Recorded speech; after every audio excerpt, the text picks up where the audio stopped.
고맙습니다. 기도하겠습니다. 참 좋으신 아버지 하나님, 2023년도 한 해 동안도 우리와 함께 하시고 우리 곁에 계셔 주시고 우리의 힘이 되어 주시고 우리의 위로자가 되어 주시고 우리의 산성과 피난처가 되어 주신 하나님 감사합니다. 우리의 영이 깨어주게 감사하게 하시고 그 사랑이 기뻐하게 하여 주시고 주님의 위대하심과 선하심 앞에 감사와 찬양과 영광을 주께 올려드리게 하여 주옵소서.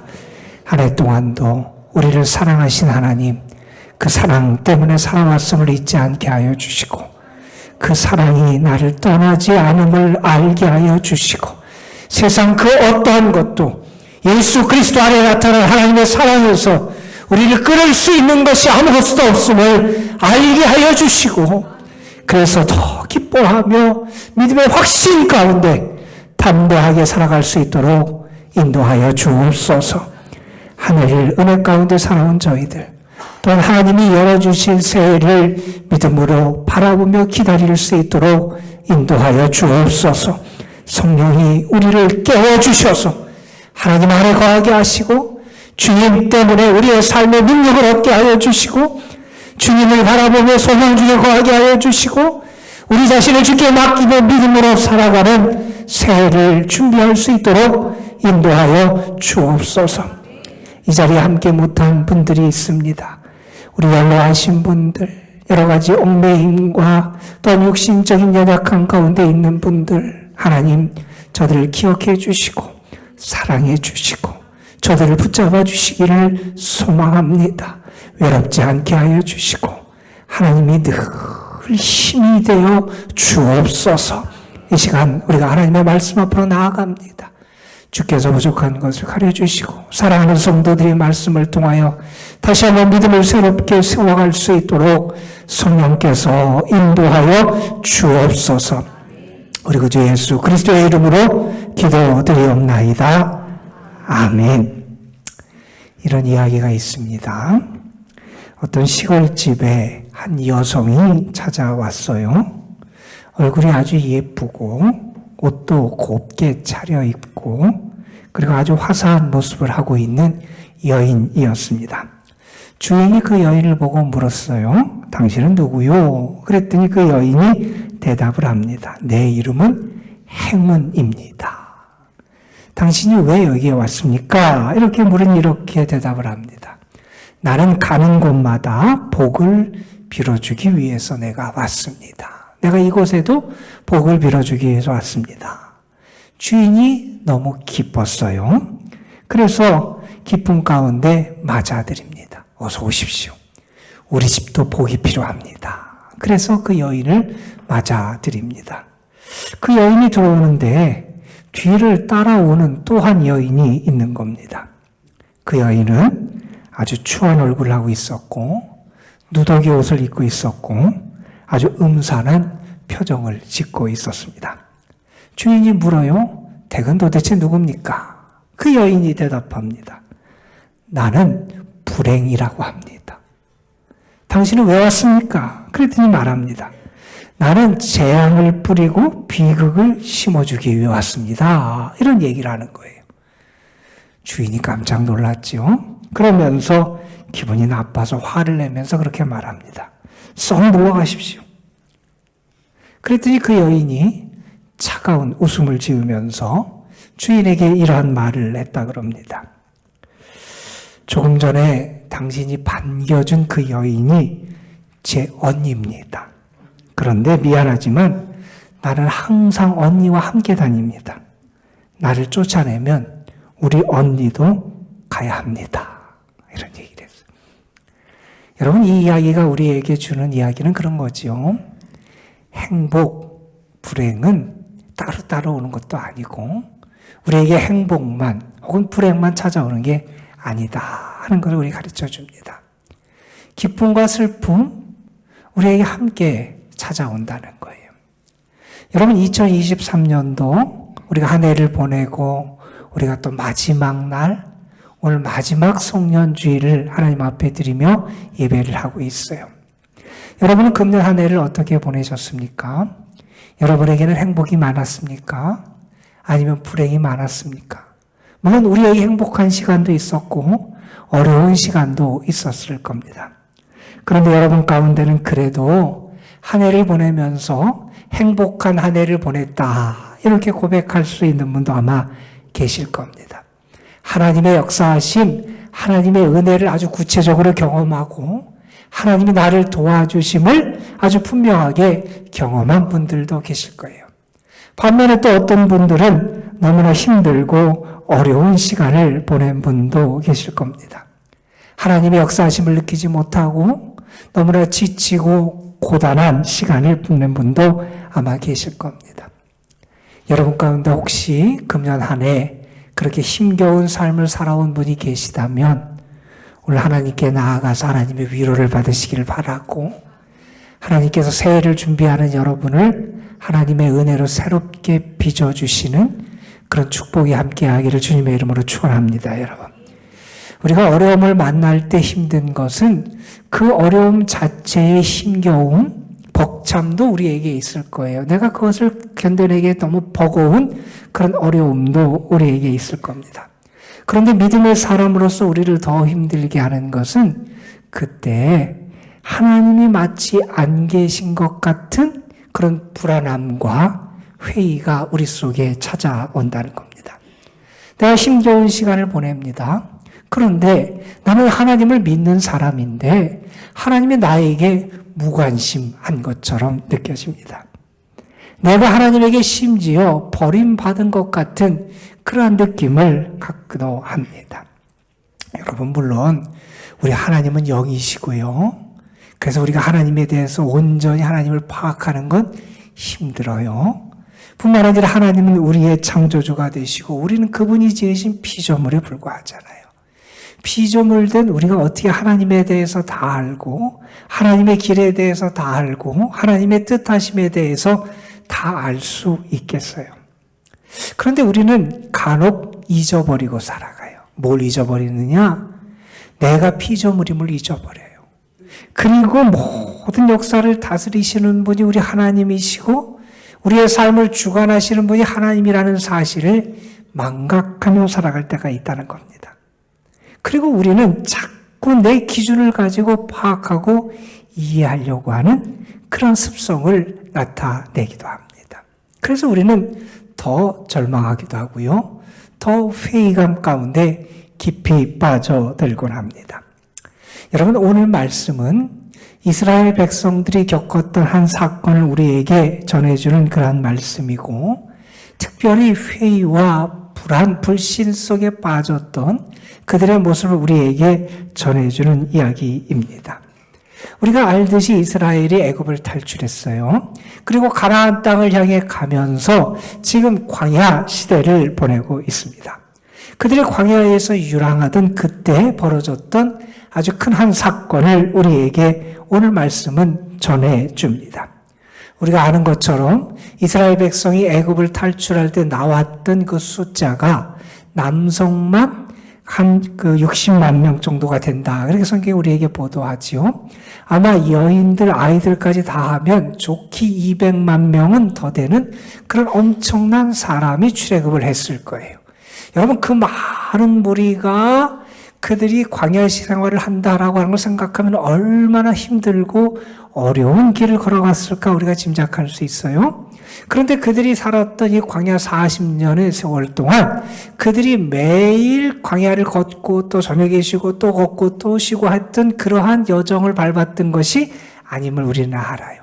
그들은 어떻게 움직였냐? 구름 기둥과 불 기둥을 보고 움직였어요. 구름 기둥이 떠오르면 이동할 준비를 합니다. 그리고 구름 기둥이 움직이면 그들도 따라 움직입니다. 그리고 가다가 하루가 됐든 열흘이 됐든 한 달이 됐든 구름 기둥이 멈추는 그곳에 그들은 머물러야 됐고, 그리고 그곳에 진을 쳐야 했습니다. 그들이 그렇게 광야 생활을 하면서 그들의 대부분의 생활은 어디에서 이루어졌냐 하면 물이 있는 오아시스가 있는 곳에서 그들의 대부분의 광야 생활에 그 진을 치는 장소가 이루어지고 그곳에서 그들이 머물게 됩니다.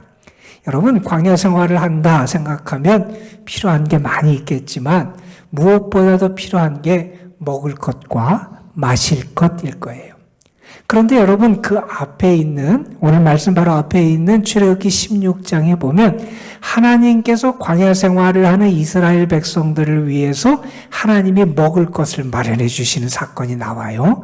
우리가 잘 아는 만나라는 것을 하나님이 준비해 주셔서 그들이 광야 생활 동안 줄이지 않고 먹을 수 있도록 하나님이 양식을 마련해 주세요. 양식은 마련됐어요. 그러면 이제 그들에게 무엇보다도 필요한 게 물, 음료수였을 겁니다. 하나님께서 그들에게 그렇게 은혜를 베풀어 줘서 출애굽을 했고, 그래서 광야 생활을 하는데, 오늘 말씀은 그 광야 생활 가운데 물 때문에 겪던 그들의 한 위기의 사건을 우리에게 소개해 주고 있습니다. 아마 그들이, 이스라엘 백성들이 다른 곳으로 이동하면서 진을 치기 위해서 먼저 전문가를 보내서 탐사하고 조사했다면 아마 오늘 사건 같은 이런 사건은 벌어지지 않았을 수 있을 거예요. 왜냐하면 사람들은 그들이 주둔할 장소로 물이 있는, 오아시스가 있는 그러한 곳에 그들이 주둔할 곳을 마련했을 것이기 때문입니다. 자, 그런데 이스라엘 백성은 지금 어떻게 움직이고 있느냐? 구름 기둥의 안내를 따라서 움직입니다. 구름 기둥이 움직여서 그들이 따라 움직였어요. 그리고 구름 기둥이 멈춰서 그들이 멈췄습니다. 여러분, 이것은 무슨 얘기를 하냐 하면 그들의 이 모든 움직임에 그것을 누가 결정했냐? 하나님이 결정하셨다는 거예요. 하나님의 인도를 받아서 구름 기둥을 따라서 그들이 이동해 와서 진을 쳤는데 문제가 생긴 거예요. 어떤 문제가 생겼느냐? 르비딤에 진을 쳤는데 르비딤에 물이 없는 겁니다, 여러분. 물이 없는 곳에서 그 많은 인원이 생활을 해야 된다. 여러분, 아마 끔찍할 거예요. 잠시 동안은 참고 어떻게 견딜 수 있을지 모르지만 그들이 계속 그곳에서 머물면서 물이 없이 지낸다고 하는 것은 불가능할 거예요. 그들의 생존과 직결된 그러한 위기를 그들이 만나게 됩니다. 자, 물이 없어서 어려움에 처하자 이스라엘 백성들 가운데는 아마 이런 사람도 있을 거예요. 모세에게 찾아와서 아유, 이곳은 물이 없어서 우리가 머물 수 없으니 우리가 다른 곳으로 이동해서 다른 곳에 머뭅시다. 우리의 진을 다른 곳으로 옮깁시다. 이렇게 제안한 사람도 아마 있었을 거예요. 그런데 모세는 움직일 수 없었어요. 하나님이 구름 기둥을 통하여 인도하지 않으시는데 그가 먼저 앞서서 이스라엘 백성을 이끌고 길을 떠날 수 없었습니다. 지금 무언가 조금 불편하다고 어렵다고 하나님이 지시하지도 않았는데 움직인다는 것은 상상할 수도 없었습니다. 그래서 그곳에 머물게 됩니다. 그런데 시간이 지나면서 이스라엘 백성이 못 견디는 겁니다. 점점 더 사태는 악화됩니다. 이스라엘 백성들이 불평을 하고 사나워집니다. 오늘 말씀 2절에 보면 모세가 이스라엘 백성과 다투는 장면이 나와요. 이런 말씀이 기록되어 있어요. 백성이 모세와 다투고 이르되 우리에게 물을 주어 마시게 하라. 이런 말씀이 나와요. 이스라엘 백성이 모세와 다퉜다는 거예요. 이 다퉜다는 것은 다른 얘기가 아니라 모세에게 대들었다는 거예요. 지금까지 이스라엘 백성은 모세의 인도함을 따라서 고분고분 순종하면서 그 길을 걸어왔어요. 그런데 그들이 더 이상 견디지 못하고 모세에게 대들고 있는 겁니다. 자, 모세가 이렇게 반응을 하지요. 너희가 어찌하여 나와 다투느냐? 너희가 어찌하여 여호와를 시험하느냐? 왜 나에게 대들고 너희가 왜 하나님을 시험하느냐?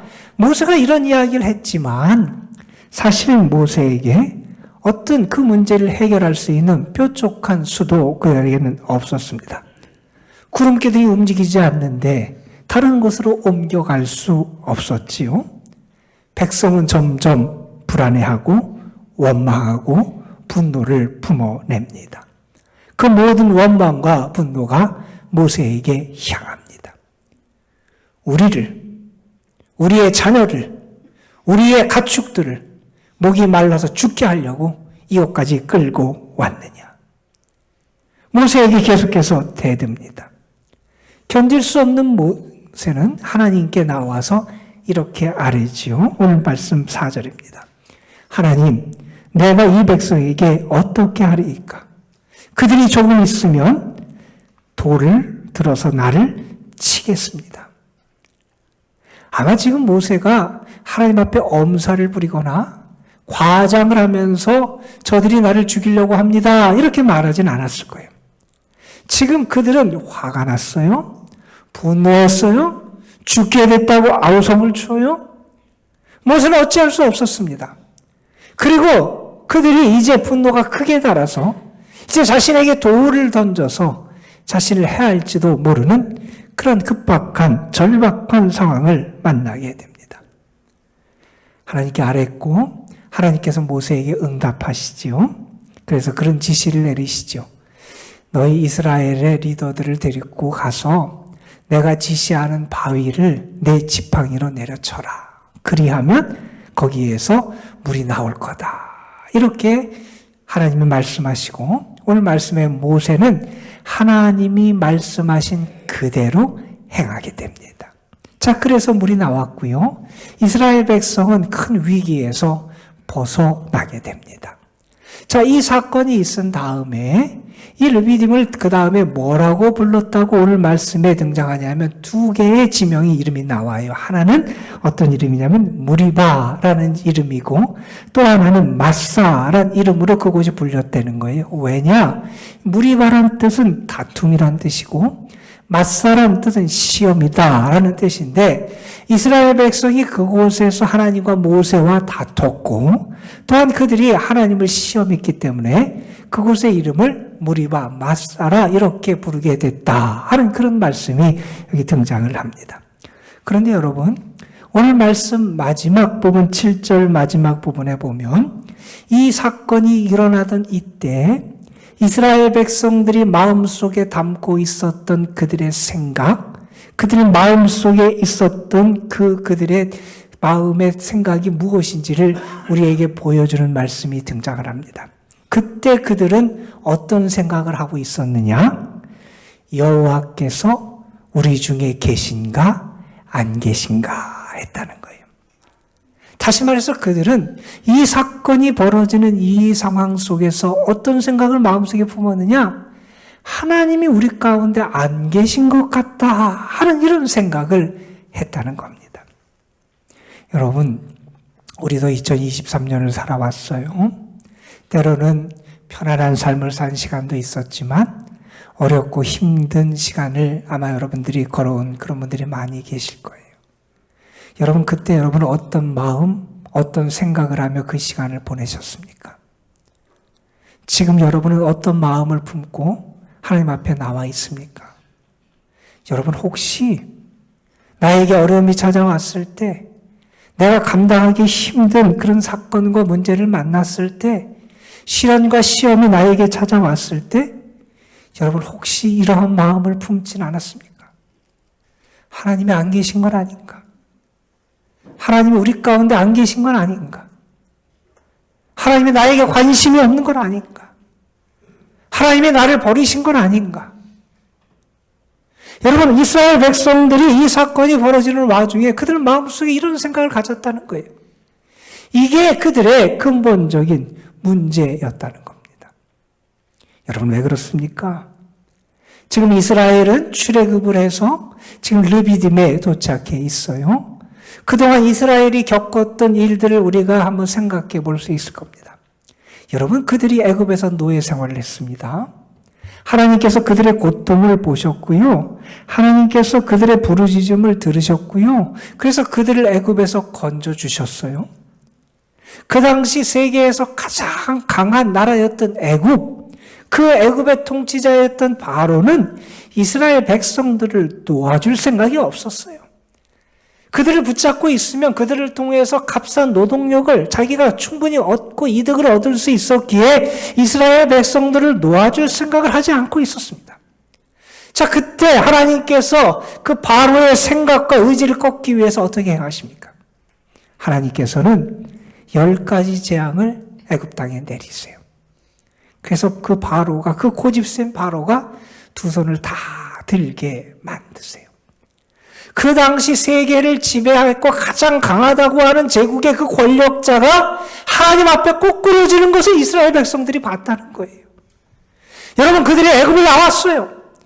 처음에 어떤 어려움을 만납니까? 홍해를 만나요. 앞에 바다가 그들의 길을 막고 있어요. 뒤에 애굽의 군대가 그들을 쫓아와서 죽이려고 그럽니다. 생사의 기로에 섰을 때 하나님이 어떤 역사를 행하십니까?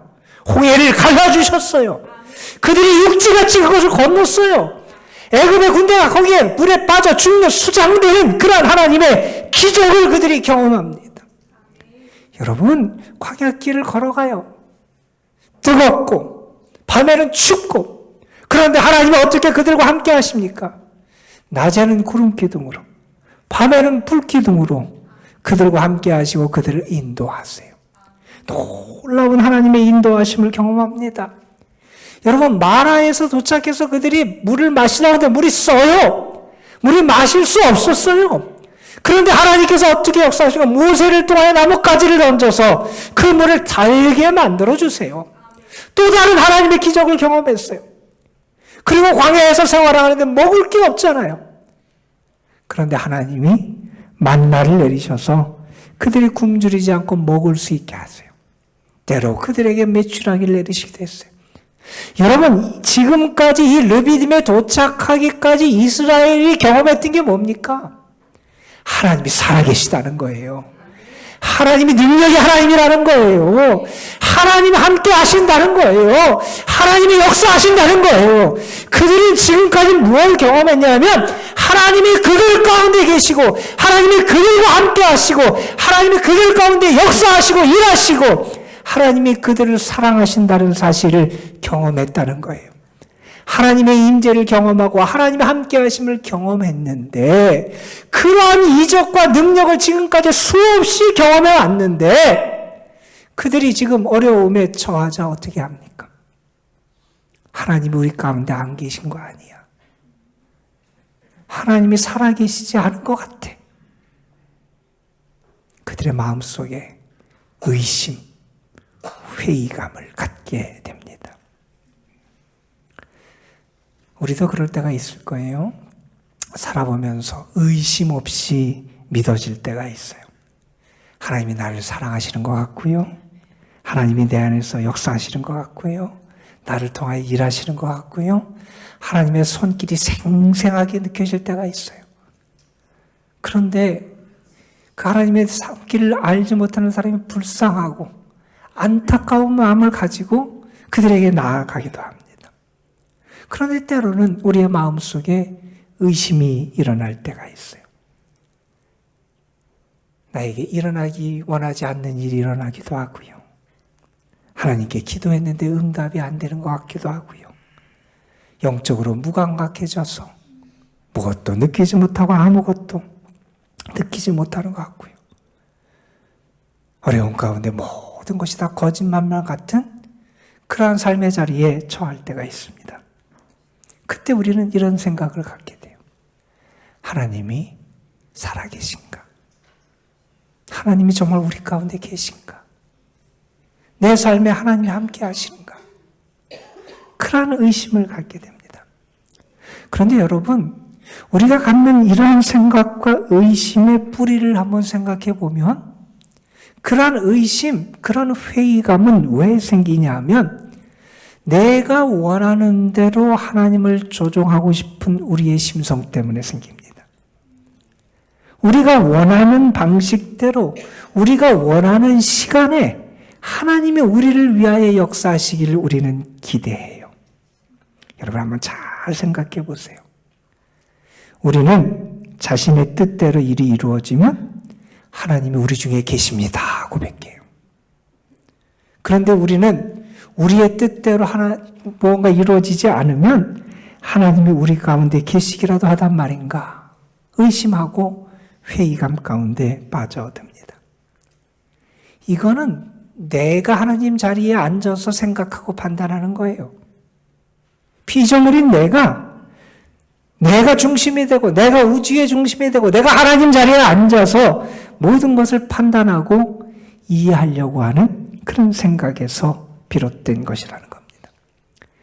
여러분, 믿음은 내가 중심이 아니라 하나님이 중심입니다.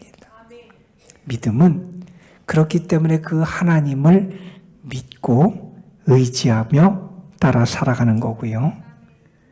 그 하나님이 우리 가운데 계시다는 것을 인정하며 살아가는 게 믿음의 길이라는 겁니다. 여러분, 나에게 어떤 일이 일어난 것에 따라서 하나님이 계시고 안 계시고 한 게 아니라는 거예요. 나에게 어떤 일이 일어난 거에 따라서 하나님이 나를 사랑하시고 혹은 나를 안 사랑하시고 한 게 아니라는 거예요. 여러분, 우리가 정말 믿음의 사람이라면 우리는 분명히 고백할 수 있어야 됩니다. 하나님이 우리 가운데 살아 계심을 고백할 수 있어야 된다는 거예요. 예전 영국의 식민지로 인도가 있을 때 그때 일어났던 한 사건에 대한 기록이에요. 인도의 한 지방 부호가 선물을 하나 받았는데 아주 그때 엄청난 선물 하나 받았어요. 어떤 선물을 받냐면 자동차를 하나 받았어요. 자동차, 여러분 아주 화려하고 삐까번쩍하고 멋있잖아요. 나중에 근데 그 부호가, 그 부자가 자동차를 어떻게 움직이나 가봤더니 기가 막힌 일이 벌어졌어요. 자동차가 있는데 자동차가 앞으로 가요. 어떻게 가느냐? 앞에서 소 2마리가 자동차를 끌고 가는 거예요. 여러분, 자동차는 그 소보다 힘이 세요. 소보다 더 빠르게 갈 수 있어요. 그런데 그걸 알지 못하니 그냥 소를 앞세워서 자동차를 끌고 가더라는 거예요. 그 부자는 자동차 안에 타고 있고요. 앞에서 소들이 끌고 가는 그 차를 그렇게 타고 가고 있더라는 거예요. 여러분, 내가 앞서는 게 신앙이 아니에요. 내가 앞서서 판단하고 내가 결론을 내고 내가 판단하는 게 신앙이 아니에요. 여러분, 오늘 말씀은 먼저 우리에게 그런 경고를 합니다. 우리가 하나님을 의심하거나 시험해서는 안 된다는 거예요. 내가 원하는 대로 하나님을 조종하려고 하는 생각, 하나님을 이용하려고 하는 건 어리석은 거라는 거예요. 내 기준에 맞추어서 하나님에 대해서 하나님이 계시다 안 계시다 말하는 거, 그건 어리석은 일이라는 거예요. 그러면 우리에게 찾아오는 우리가 어렵고 힘들 때, 내가 두려울 때, 내가 불안할 때, 그럼 우리는 어떻게 해야 되냐는 거예요. 오늘 말씀에서 모세는 우리에게 그 하나의 길을 제시해 줍니다. 지금 모세가 어떤 상황에 처해 있습니까? 이러지도 저러지도 못하는 상황이에요. 백성들의 원망과 백성들의 탄식과 백성들의 원성을 지금 한 몸에 받고 있는 상황이에요. 그의 표현대로 조금 있다가 백성들이 돌을 던져서 그를 죽일지도 모르는 정말 생명이 경각에 달려있는 그러한 불안과 두려움 속에 지금 모세가 처해 있어요. 그때 모세가 어떻게 합니까? 모세는 자기의 두려움, 자기의 문제, 그걸 가지고 하나님 앞에 나아가요. 강한 채 하지 않아요. 어느 분이 그런 얘기를 했어요. 기도의 자리에서 착한 모범생이 되려고 하지 말아라. 정말 하나님이 내 기도를 들으시고 내 곁에 계심을 믿으면 하나님 앞에 모든 것을 다 아뢰고 그 하나님께 매달려야 된다는 거예요. 여러분, 지금 모세는 자신이 뭐 대단한 것처럼 자기를 꾸미고 과장돼서 교만하게 서 있지는 않습니다. 자기가 얼마나 두려운지, 자기의 마음이 얼마나 불안한지 하나님 앞에 매달리고 고백합니다. 여러분, 그런데 하나님은 어떻게 하십니까? 그의 기도에 응답해 주세요.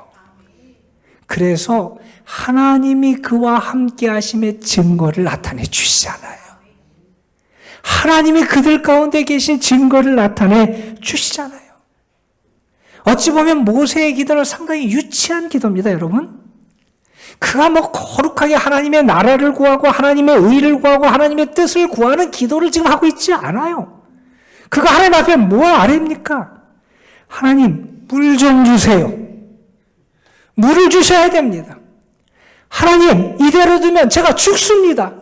하나님 저 좀 살려주세요. 하나님 물을 주시고 저를 살려주셔야 됩니다. 어찌 보면 참 유치하고 단순한 그런 기도를 하나님 앞에 올려드립니다. 그런데 여러분, 그 기도도 하나님 들으세요. 유명한 설교가였던 스펄전 목사님이 기도에 대해서 이런 표현을 했어요. 기도는 마치 뭐와 같냐? 여러분 상상해 보세요. 종이 하나가 있어요. 큰 종이 있어요. 높은 데 매달려 있어요. 그리고 긴 줄로 지금 내 앞까지 줄이 연결되어 있어요. 자, 종을 울리려면 어떻게 해야 돼요, 여러분? 그 줄을 내가 잡아다녀야 돼요. 그런데 살짝 잡아다녀서는 안 돼요. 세게, 있는 힘껏 내가 할 수 있는 걸 다 해서 잡아다녀야 돼요. 그래야 종이 울리잖아요. 근데 어떤 사람은 한 번만 살짝 잡아다니고 손을 놔버려요. 힘도 안 주고 잡아다니는 흉내만 내고 그냥 손을 놔버리는 사람도 있어요. 여러분, 스펄전 목사님은 기도를 이렇게 표현합니다. 기도는 뭐와 같으냐? 마치 알에서 줄을 당겨서 하늘 위에 있는 큰 종을 하나님 귀 밑에서 울리는 것과 같은 게 기도다 그랬어요. 내가 정말 하나님 앞에 그 기도가 아래지기를 원한다면 그 종이 울리도록 내가 있는 힘껏 내가 할 수 있는 모든 것을 다해서 그 줄에 매달려야 된다는 거예요. 정말 내가 어렵고 힘들 때 하나님이 계신가 안 계신가, 하나님이 안 계신 것 같다, 불안해하고 걱정하고 의심하는 그러한 모습을 하고 있는지, 그때 정말 하나님께 매달려서 기도하고 내 모든 것을 기도의 자리로 가져가고 있는지 우리 자신을 돌아볼 수 있어야 된다는 겁니다. 여러분, 어느 분은 기도에 대해서 이런 얘기를 해요. 기도하지 않고 행복의 미소를 짓지 마십시오. 교만한 미소입니다. 기도하지 않고 살았다 하지 마십시오. 당신의 영은 병들어 죽어가고 있습니다. 기도하지 않고 시간 없다 핑계하지 마십시오. 기도하지 않은 만큼 힘들 것이기 때문입니다. 기도하지 않고 형통을 기대하지 마십시오. 당신은 연약한 자입니다. 기도하지 않고 자랑하지 마십시오. 당신의 수고가 헛될 것입니다. 시편 116편에 보면 시인은 하나님을 향해서 이런 고백을 해요. 나는 하나님을 사랑하고 평생 그 하나님께 기도하겠습니다. 이런 고백을 하는 내용이 나와요. 왜 그가 하나님을 사랑한다 그러고 왜 그가 평생 하나님께 기도하며 살겠다고 고백을 하느냐? 이렇게 그는 우리에게 그 말씀을 전합니다. 여호와께서 내 음성과 내 간구를 들으심으로 내가 저를 사랑하는도다. 그 귀를 내게 기울이셨으므로 내가 평생에 기도하리로다. 하나님이 내 음성, 내 간구를 들으신다는 거예요. 난 그래서 그 하나님을 사랑한다는 거예요. 하나님께서 하나님의 귀를 내게 기울이신다는 거예요. 그러니 나는 일평생 그 하나님께 기도하며 살겠다는 거예요. 여러분, 우리가 분명히 믿고 고백해야 될 게 있습니다. 하나님이 우리 안에 계시다는 겁니다. 하나님은 우리와 함께 일하신다는 겁니다. 하나님께서 이스라엘 백성들이 이럴 줄 모르고 르비딤에 이스라엘을 주둔시키셨을까? 아마 그러지는 않았을 것 같아요. 이스라엘 백성이 물이 없는 그곳에서 얌전하게 기다리면서 그들이 그곳에서 지낼 것이라고 하나님은 아마 기대하지도 않으셨을 거예요. 그들이 이런 반응을 보일 것을 하나님은 이미 아셨어요. 그런데 하나님은 왜 그들을 이렇게 인도하셨느냐? 이 사건을 통해서 이스라엘 백성과 모세를 훈련시키고 계십니다. 여러분, 나에게 어려움이 찾아올 때 어려움 앞에서 우리가 어떻게 해야 되냐는 겁니다. 하나님이 안 계시다. 이런 어려움, 이런 시련이 있으니 하나님이 안 계신 것 같다. 하나님 우리에게 관심 없는 것 같다. 하나님은 우리 중에 역사하지 않는 것 같아.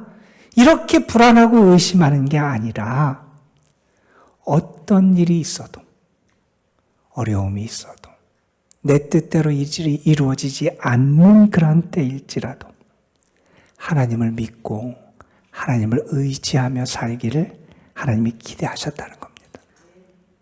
여러분, 우리가 왜 낙심합니까? 왜 우리가 절망합니까?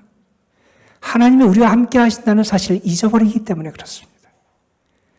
하나님이 우리와 함께 하신다는 사실을 믿지 못하기 때문에 그렇습니다.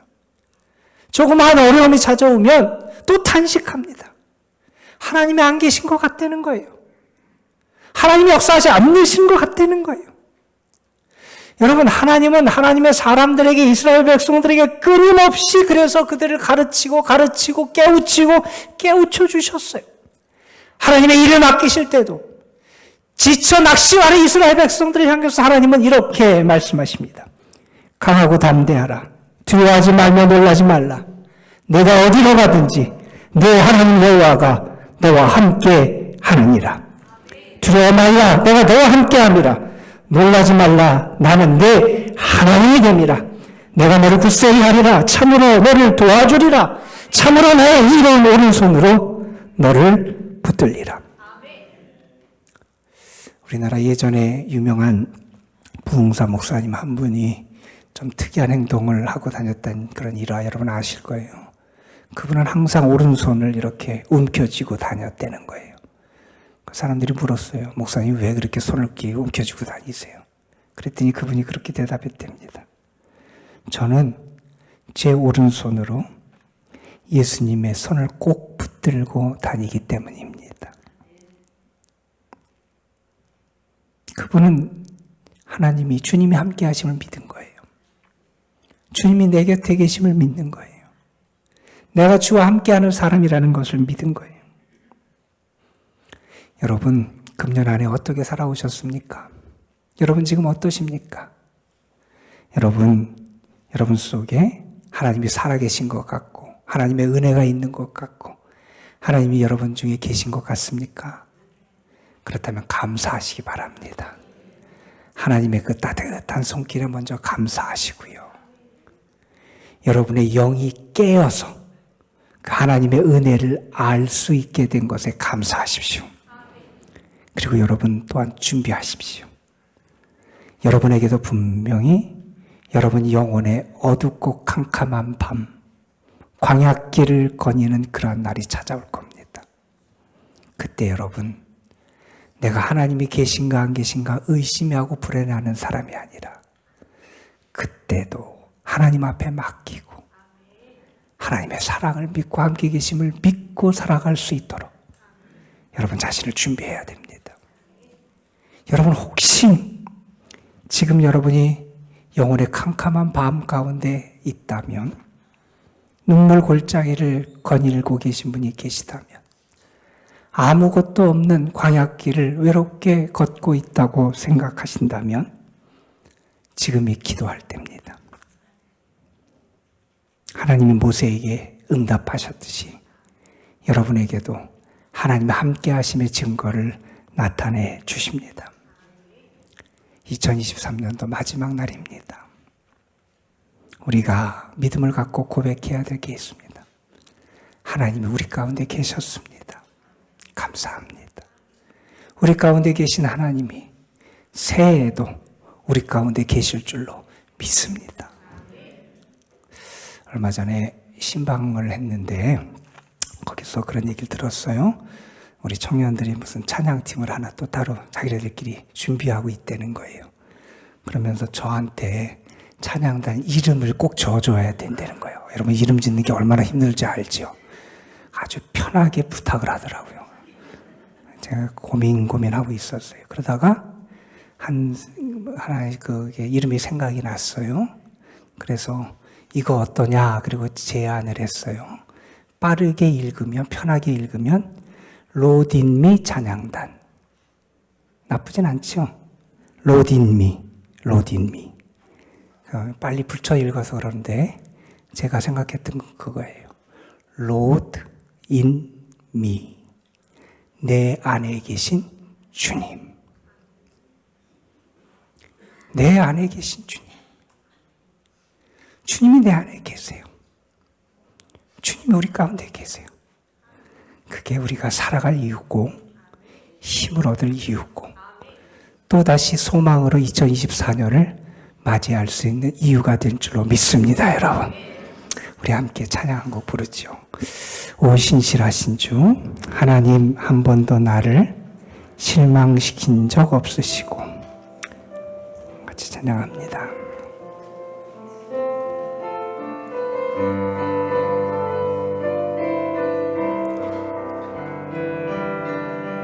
하나님 한 번도 나를 실망시킨 적 없으시고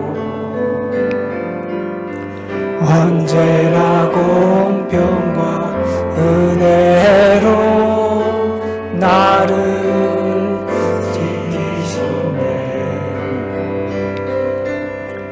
오 신실하신 주, 오 신실하신 주, 내 너를 떠나지도 않으리라. 내 너를 버리지도 않으리라. 약속하셨던 주님, 그 약속을 지키사 이후로도 영원토록 나를 지키시리라 확신하. 지나온 모든 세월들, 모든 세월들